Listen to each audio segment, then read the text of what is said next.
Soy Ana López, soy periodista y doctora en ciencia política por la Universidad de Valencia. Además, he desarrollado y ejecutado un máster en Derechos Humanos, Paz y Desarrollo Sostenible y he compaginado mi trayectoria laboral trabajando de asesora de comunicación y política en diferentes administraciones locales, autonómicas, también en la Generalitat Valenciana y compaginándolo con el trabajo como profesora de ciencia política y de periodismo en varias universidades y en la participación en medios de comunicación, tanto escritos como en televisión.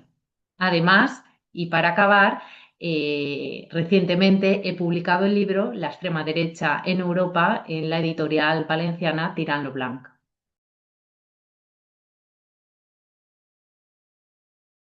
La memoria democrática me vinculan dos grandes temas. El primero es el objeto de mi estudio y especialmente de mi tesis doctoral, que son las ideologías y las formaciones de extrema derecha en el siglo XX y en el siglo XXI. Y es que cuando estudié el fenómeno me di cuenta que las extremas derechas del siglo XXI, de sus principales enemigos, eran todas las políticas de memoria democrática, porque para ellos la consideraban un eje de confrontación para los gobiernos de izquierdas, especialmente en el caso español, y por eso se oponen a retirar, por ejemplo, de las calles los nombres franquistas, a aprobar leyes en los parlamentos donde se equiparan las víctimas a los verdugos y además de convertirlo en una efeméride cuando, por ejemplo, se celebra el 18 de julio y el 20 de noviembre. Y el segundo motivo con el que me vincula la memoria democrática es porque formo parte del proyecto Lecciones Robadas, del que coordina el profesor Luis Vivas. A mí me tocó elaborar y redactar un capítulo que se titula La ultraderecha hoy, en el que yo como especialista de extrema derecha y con una entrevista a Mariano Sánchez Soler, una de las referencias en el estudio del franquismo en nuestro país, analizo cómo ese pensamiento de extrema derecha del franquismo sigue vigente hoy. Siguen partidos políticos que han salido de la marginalidad, sale y está presente en el discurso de algunos jóvenes en redes sociales y está presente desde el punto de vista de los efectos políticos, porque hoy constatamos una evolución de posiciones antifeministas, posiciones que quieren una España sin autonomías, que es ese discurso que recupera, por ejemplo, la extrema derecha española del franquismo y que sobre todo banaliza el pasado y las experiencias dictatoriales como solución a los problemas del presente que no aborda la democracia.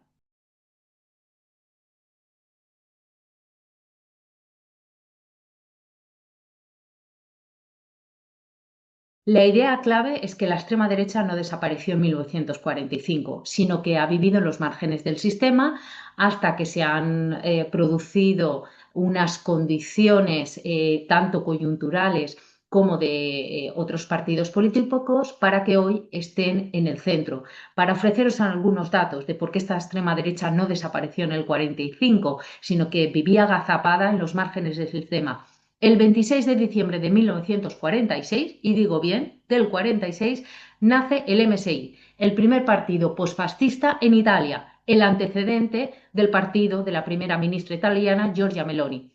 En el año 52 nace el partido de extrema derecha en Austria, ese que hoy lidera las encuestas y ha formado gobierno, por no hablar de las extremas derechas francesas en el 70 con Le Pen o en los años 90 de los partidos del norte de Europa. Y es que hoy la extrema derecha ya gobierna en Hungría desde hace 16 años y en Italia. Ya ha gobernado en solitario también durante 8 años en Polonia hasta el año 2023, por no hablar de todas las coaliciones de gobierno que han formado a lo largo de estos años. Otro dato más, desde los años 80 se han formado 70 gobiernos de coalición con presencia o con apoyo de partidos de extrema derecha. Y es que en las últimas elecciones europeas, los partidos de extrema derecha tuvieron un récord de apoyo. Un 26% de europeos votaron a estas formaciones. Para haceros una idea, hace 20 años no superaban el 10%. De hecho, uno de los politólogos de referencia para nosotros, que es el holandés Casmude, ya nos habla que en el año 2000 se habla de la cuarta ola de la extrema derecha, caracterizada por dos fenómenos. la desmarginalización de estos partidos, es decir, ya no son unos outsiders, ya no son nazis, ya no son violentos, y la normalización del discurso de las extremas derechas. Porque ¿qué ha pasado especialmente en esos últimos 25 años, donde han accedido más al poder? Uno, que se ha normalizado su presencia porque han incorporado nuevos cuadros políticos con profesionales de todos los ámbitos. Jueces, profesores, también han incorporado a las mujeres. Vemos a la líder Meloni, a la líder Le Pen, a la líder de Alternativa por Alemania. También se han legitimado sus propuestas. Hoy no nos escandalizamos porque la Unión Europea haya formalizado por fin centros de deportación extranjeros. Esto es uno de los grandes triunfos y no es posible entenderlo sin esos pactos y gobiernos, especialmente por los partidos conservadores. Y el mayor triunfo de la extrema derecha, condicionar la acción de gobierno y el debate público. ¿De qué hablamos y en qué términos hablamos?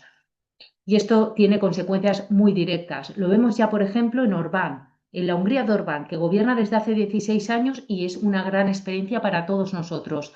¿Qué nos dice el propio Parlamento Europeo en una resolución inédita votada con votos del Partido Popular Europeo en septiembre de 2022? Que Hungría no es una democracia plena, que es una autocracia electoral. ¿Y por qué? Porque la división de poderes no está garantizada. Orbán reformó la ley y ahora los jueces los elige el gobierno. Pero es más, no se respetan los derechos y libertades para una parte de la población, especialmente los homosexuales. Y es que Orbán también, que forma parte de la Unión Europea de los 27, aprobó una ley hace 3 años que vincula pederastia con homosexualidad. Y de esta manera, tú en Hungría, en una librería, no puedes ver un cómic de dos personas homosexuales que se están besando, porque si no, estaría sometida a una multa, como ya se ha constatado. Con lo cual, no estamos hablando de una ola pasajera ni una ola coyuntural. La extrema derecha ya forma parte del sistema y, sobre todo, con la segunda victoria de Donald Trump, ha acelerado un cambio de época, de enfrentamiento de dos modelos que estamos viviendo: democracia liberal versus democracia iliberal.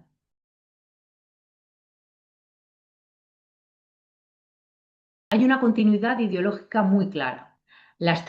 ¿Por qué? Porque la extrema derecha es hija de la cultura política de cada país. Por eso encontramos en el caso alemán muchas referencias, la alternativa por Alemania con el régimen nazi, desde simbología que utilizan en la propaganda hasta una estética más agazapada. Fijaros, si vemos, por ejemplo, los mítines de campaña de Alternativa por Alemania en las elecciones del 23 de febrero de 2025, vemos un atril y al lado 8 banderas alemanas y 8 banderas alemanas.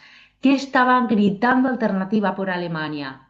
Heil Hitler, porque 8 es la letra H del abecedario. Esto es un ejemplo. En el caso español hay una conexión con el franquismo, ese franquismo sociológico que vivía y que era minoritario, pero con un partido como Vox, que se ha modernizado, que tiene representación parlamentaria, tiene un acomodo muy claro. Pero también en el discurso, el nacionalismo excluyente, la idea de una España homogénea, el rechazo al pluralismo político y territorial y una concepción autoritaria del orden. Pero la gran diferencia está en las formas. Ya no se reivindican abiertamente dictaduras como la de Franco, pero ¿qué hacen? Blanquean y relativizan el pasado como un momento histórico en el que se vivió mejor. Por eso no hablan de un sistema corrupto, no hablan de falta de libertades. Ahora lo que hacen es adaptar el discurso al lenguaje democrático. Hablan incluso de libertad que había con Franco, de seguridad, de que todos teníamos una casa. Pero ¿cómo eran las casas? Eran chabolas, eran indignas. Hablan de igualdad ante la ley, es decir, resignifican estos conceptos. Pero es que además hay una estrategia que es muy propia de todas las extremas derechas: la batalla cultural. Es decir, la extrema derecha actual pone focos en temas como la inmigración, el feminismo, los derechos LGTBI, construyendo esos enemigos internos y polarizando. Y hay también un elemento clave: la internacionalización. Es decir, las extremas derechas están conectadas. No hay ningún movimiento político actualmente en Europa con mayores conexiones. Esto me refiero a conexiones con fundaciones en las que se celebran congresos en todo el mundo. Hablo de think tanks. Hablo de su situación en el Parlamento Europeo y sobre todo cómo condicionan la agenda global más que cualquier movimiento político en el siglo XXI. Comparten estrategias, comparten discurso y comparten las consecuencias en las democracias, ya que hay un elemento clave que cambia disruptivamente la estrategia y que las diferencia de las extremas derechas del siglo pasado y que las diferencias evidentemente del franquismo, y es el uso de las redes sociales. Porque de esta manera son discursos emocionales, son discursos que hemos visto que sobre todo llegan a los jóvenes. ¿Pero por qué? Porque son los principales consumidores de estas redes. Y es un discurso que encaja bien con la extrema derecha, porque en pocas palabras pueden presentar esa solución fácil a problemas complejos y además desde la emotividad. Es decir, en el fondo ideológico no ha cambiado tanto, se ha adaptado a la modernidad y a los nuevos malestares, vivienda, inmigración, el problema territorial con Cataluña, pero la forma de presentarlo es mucho más sofisticada y se aprovecha sobre todo de las redes sociales y ahora de la inteligencia artificial.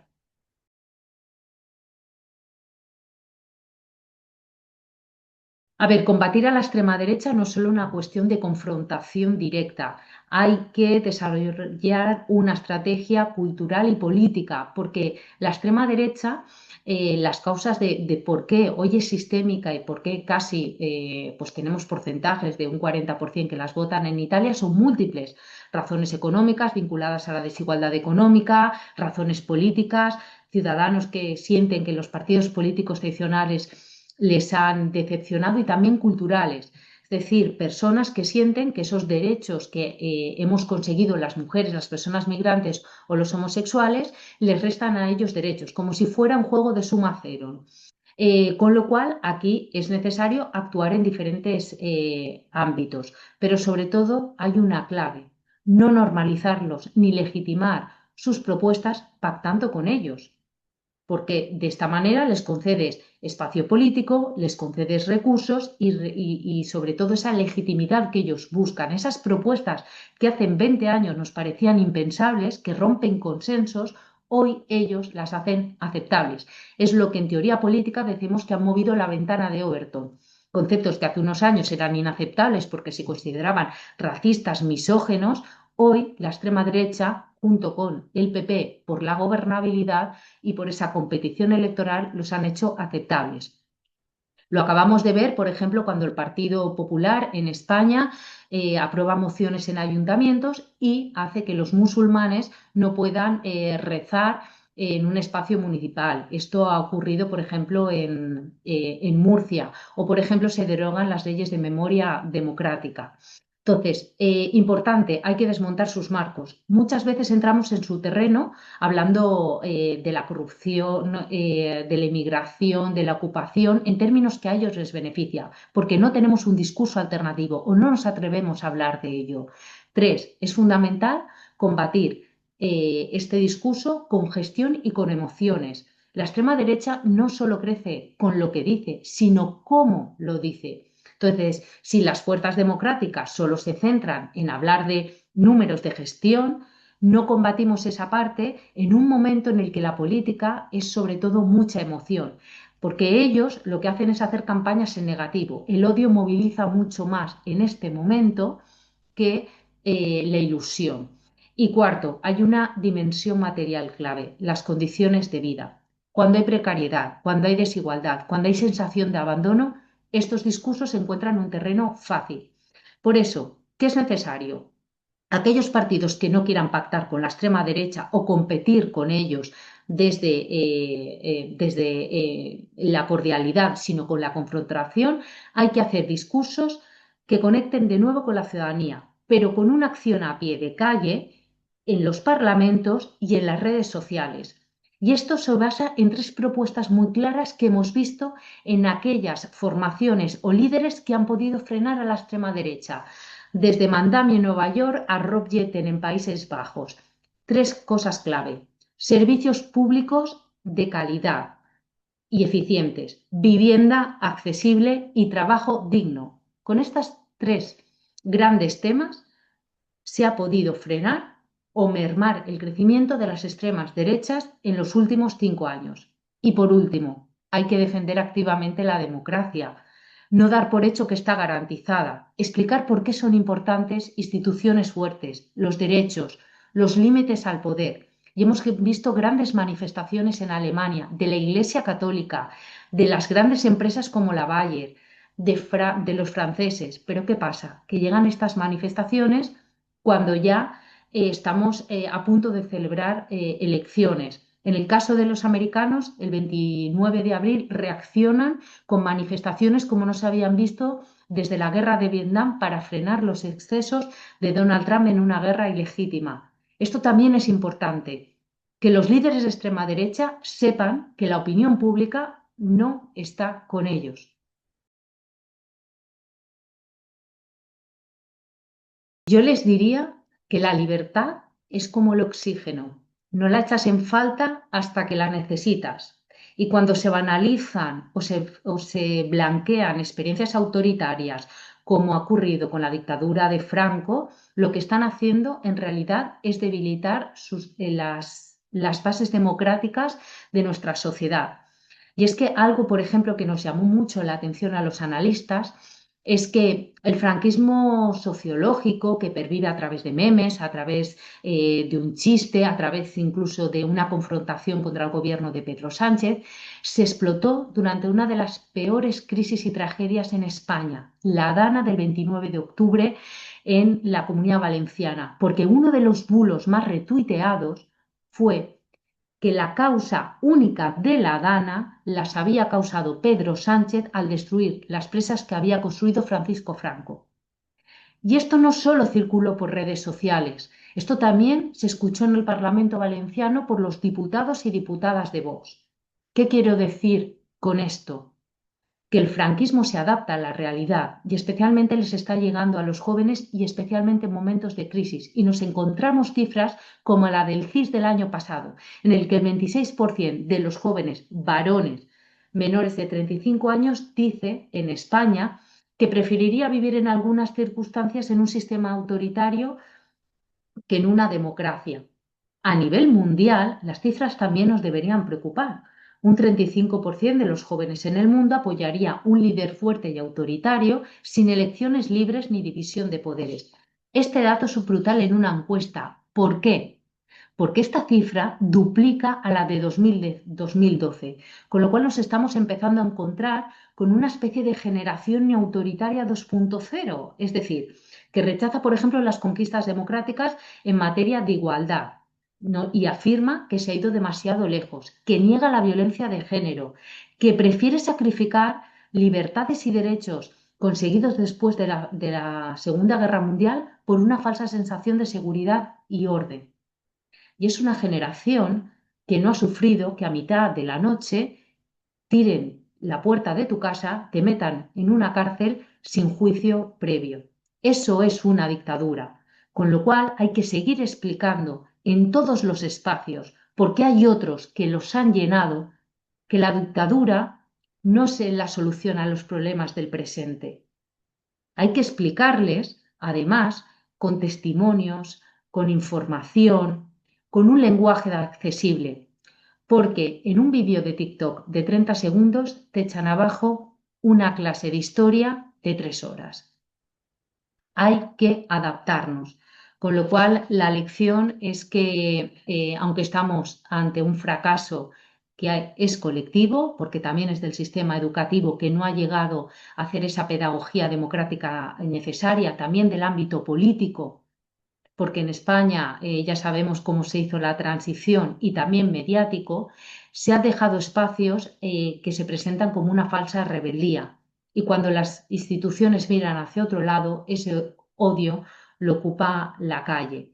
Con lo cual hay que ofrecerles además un proyecto vital, no solo moralizarles, hay que escucharles, darles alternativas, enseñar empatía y pensamiento crítico, porque no se trata solo de educar, sino de reconstruir vínculos. Y tenemos esperanza. Heidi Ratchneck en la Alemania, que con menos de 35 años le plantó cara a la extrema derecha, tiene un 10% de representación en el Bundestag. Mandami en Nueva York. Es posible. Con lo cual hay esperanza, pero es un trabajo colectivo.